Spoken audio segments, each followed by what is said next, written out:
porque él estaba hablando del fracaso del TEMEC, el Tratado Comercial México-Estados Unidos-Canadá, con Estados Unidos, con Donald Trump en especial, ustedes saben, ¿no? Listo, Ceci.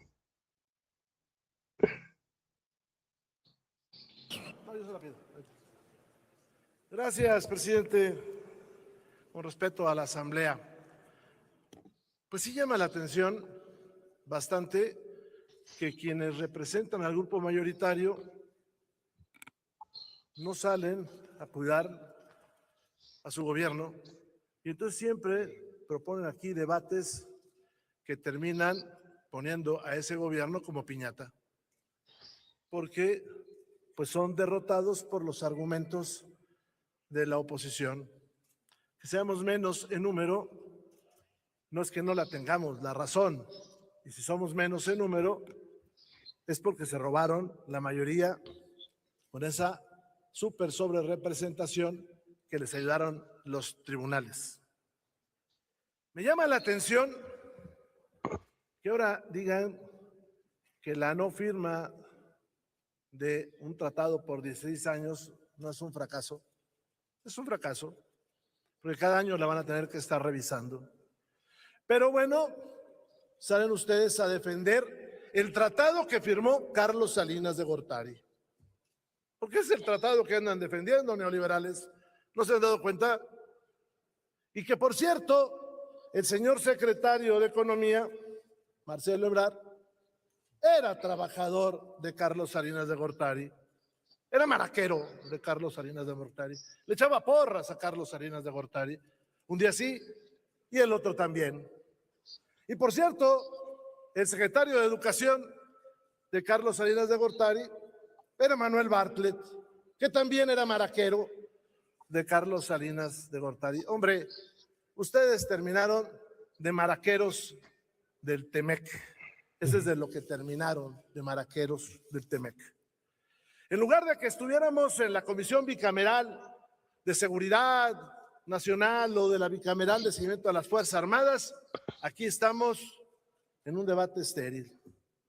En lugar de que estuviéramos viendo este tema del homicidio en Veracruz de una periodista o del homicidio en Guerrero de un... Con ese, Ceci, por favor. No. Muchas gracias. Déjenme decirles, Rubén Moreira Valdés, gobernador en su momento de Coahuila, y ellos lo siguen controlando, los Moreira. Vamos a decir, ¿qué hizo Rubén Moreira o cuál es su herencia entre él y su hermano? Una deuda en Coahuila que van a terminar de pagar los coahuilenses hasta 2044. Cuando llegaron los Moreira a la gubernatura, la deuda de Coahuila era mínima, pequeñita. Cuando se fueron, superaba 40,000 millones de pesos. Pagaderos hasta 2044. Estamos en 2026. Luego, hubo evidencia muy sólida de que los dos hermanos Moreira, Rubén y Humberto, trabajaban con el crimen organizado. ¿Sí? Había omisiones o nexos abiertos con los Zetas. En las dos administraciones de los Moreira, hubo represión, violación a los derechos humanos, nepotismo, imposición. Usaron el aparato del Estado para mantener el control político del Estado y beneficiar a su familia. Así que ese es para empezar Rubén Moreira. Y luego, fíjense, es bien interesante lo que habla. Es muy interesante porque habla del TEMEC. ¿Quién a estas alturas puede negociar con Donald Trump? Donald Trump dice un día una cosa, dice otra al otro día. Donald Trump es un tipo, ya lo vimos, no solo es vacilante, es un tipo negociante, avaricioso, ambicioso, superlativo. Así que con Donald Trump no se puede hacer ninguna planificación. No se trata de nosotros, se trata de que Donald Trump, incluso si puede explotar a los estadounidenses, los explota. Sí, los explota, pero hay que ver cómo está Estados Unidos. Nunca había estado tan mal como ahora. La pobreza aumenta, hay gente que necesita dinero. Y luego, cuando hablan de las crisis en México, déjenme decirles, es bien interesante porque con el sexenio de Andrés Manuel López Obrador, que hay que reivindicar su figura, es la primera vez en la historia, por lo menos desde 1954, que este país no tiene una crisis sexenal, ¿sí? Las imágenes de este país siempre van a navegar en aguas turbulentas y tramposas, sí, y siempre nos va a conectar al pasado. Pero hemos visto, ¿qué vimos pasar aquí? Las crisis, nada más las que me acuerdo de memoria, 1954, no me tocó, pero le tocó a mis papás. 1954, el presidente devaluó el dólar, el peso. Así que tuvimos una crisis gravísima en 54.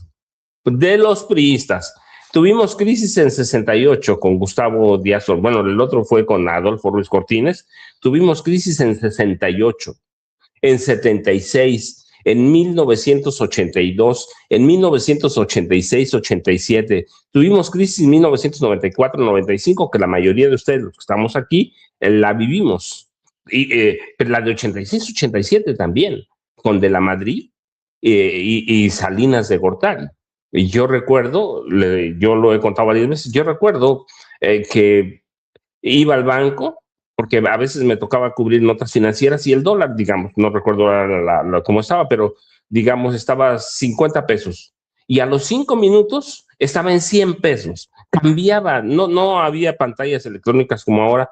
Tenían las cajeras un cartoncito y en el cartoncito tenían dólar a tanto y lo cambiaban cada 5 minutos. Así que eso, en 94, 95, ustedes y yo la vivimos. Luego tuvimos crisis en 2000 y 2001 con Vicente Fox. Tuvimos crisis 2008, 2009 con Felipe Calderón y tuvimos crisis en 2016, 2017 con Enrique Peña Nieto. Los mexicanos con todos estos presidentes, algunos de ellos que estudiaron en Harvard, en la SAI, en el Instituto Tecnológico de Massachusetts, con todos eso vimos estancamientos, vimos shock petrolero, vimos un crack bursátil en 87, quebró la Bolsa Mexicana de Valores. Yo recuerdo, esa sí me tocó bien, ¿eh? Hubo suicidios aquí en México que la prensa nunca reportó, pero hubo suicidios porque los ahorradores perdieron no los ahorradores, los inversionistas, ¿sí? Los inversionistas, 350,000, no lo digo yo, en sus memorias en las que intenta reivindicarse un poquitito Miguel de la Madrid, dice que 350,000 inversionistas perdieron todo su dinero, todo su dinero por la crisis, por la quiebra de la Bolsa Mexicana de Valores. Y de ahí nada más les cuento, de ahí, por ejemplo, antes de la quiebra de la Bolsa Mexicana de Valores, Carlos Slim tenía una riqueza contable de $50 millones. Terminando la crisis tenía una riqueza ¿de qué? De superior a $2,000 millones que le dio para comprar Telmex, con todos los asegúnes que hay.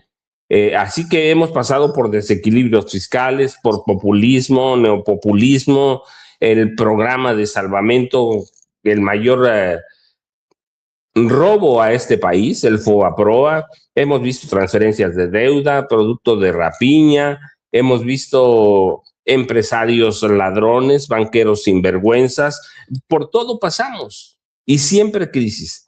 Cuando terminó el gobierno de Andrés Manuel López Obrador, bueno, ya cuánto tiempo tiene, se fue hace casi 2 años y este país no ha vivido una crisis, así que sí hay que reivindicarla. ¿Va a pasar tiempo? Sí, pero vivimos gobiernos de rapiña. Hoy se quejan porque hay becas del bienestar, porque hay pensión del bienestar, porque hay apoyo a madres solteras, porque hay apoyo a todo el mundo, pero ese dinero existía antes. Antes había ese dinero. ¿A dónde está ese dinero? Sí, ¿a dónde estaban? ¿Quiénes se quedaban? Los empresarios. Yo lo he señalado porque además lo he documentado en su momento con datos de Hacienda, no de estudios particulares, con informes de Hacienda. Cada año a partir del gobierno de Miguel de la Madrid, los empresarios se quedaban con 650,000 millones de pesos, 650,000 millones, además de otras cosas que tenían. Así que ese dinero, ¿a dónde está ahora? En la gente. en la gente. Yo vivo en un pueblo, yo se los he platicado, y aquí había gente que no tenía que comer. Hoy tienen lo que les da la pensión del bienestar. Se lo merecen absolutamente. Yo he visto aquí gente como ustedes seguramente en algunos lados, campesinos que trabajaron toda su vida y no tenían seguro social y por lo tanto no tenían derecho a pensión. Así que se lo merecen absolutamente. Y si hay en mi familia, sí, claro que sí. Claro que sí. Así que vimos el crecimiento exponencial de la deuda, el fracaso del tipo de cambio, por primera vez también no tenemos una devaluación. El peso va fluctuando ahí en unos centavos, pero se fue López Obrador y el peso siguió. Y no tenemos casi crecimiento, eso es cierto. Esa es una verdad, pero hay una otra verdad. Sin crecimiento, el gobierno de Andrés Manuel López Obrador sacó de la pobreza a 13.5 millones de mexicanos y a 2 millones y cachito lo sacó de la pobreza extrema. Así que eso hay que tenerlo en cuenta. Y luego tenemos el narcotráfico. No llegó Morena con ella. No llegó Morena, no llegó el narcotráfico con Morena, llegó con el PRI, llegó con el PAN. Así que tuvimos una pandemia en la que no se pidió ni un centavo. Y recuerdan, con Calderón tuvimos una pandemia también. ¿Y cuánto pidió? Como 2.500 millones de dólares prestados. Y esa pandemia duró como 2 meses, la de la influenza. Con López Obrador no tuvimos solamente una pandemia que duró casi 2 años. En esos 2 años se cerraron las economías de todos los países. Y este país no tuvo crisis económica, no tuvo crisis financiera. Así que si no llega López Obrador a la presidencia de la República, con todo lo que a veces le criticamos, porque bueno, siempre hay que criticar algo, siempre hay algo para criticar, nunca hay que criticar algo, siempre hay algo, pero yo recuerdo aquella frase que decía Enrique Peña Nieto: se secó la gallina de los huevos de oro. Bueno, pues López Obrador y Claudia Sheinbaum Pardo están reviviendo a esa gallina de los huevos de oro, de a poquito, ¿sí? O como decía también Enrique Peña Nieto, ¿no? Esa frase que decía: ningún chile les embona. Una frase que viene de un presidente de la República. Así que tenemos que tener mucho cuidado en estos debates en la Cámara. Y cuando él habla, por ejemplo, ya con esto vamos a cerrar este caso, cuando Rubén Moreira habla de una sobrerepresentación de Morena, sí, claro, pero esas eran las leyes que impusieron, que aprobaron el PRI, el PAN, el PRD, no las aprobó Morena, no las aprobó y las querían cambiar ahora que jamás en su vida se imaginaron que Morena iba a ganar absolutamente todo en el Congreso de la Unión.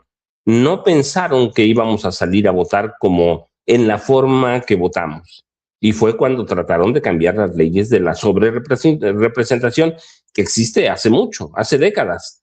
Así que hay que tener mucho cuidado, pero Rubén Moreira me causa mucha risa porque ya les decía, es un tipo acusado en su gobierno o como titular del gobierno de Coahuila, pues metió al narco abiertamente y la deuda de Coahuila creció pero brutalmente. Así que cuando hablan eso, yo digo, la verdad es que de pronto parece que no recuerdan que tenemos memoria histórica. No recuerdan que tenemos memoria histórica, pero bueno, ese va a ser el Congreso de la Unión. Ahí pueden decir lo que sea porque nadie los va a criticar, pero antes de Rubén Moreira había hablado Leonel Godoy Rangel. Y Leonel Godoy Rangel dijo una frase que a mí me llamó la atención.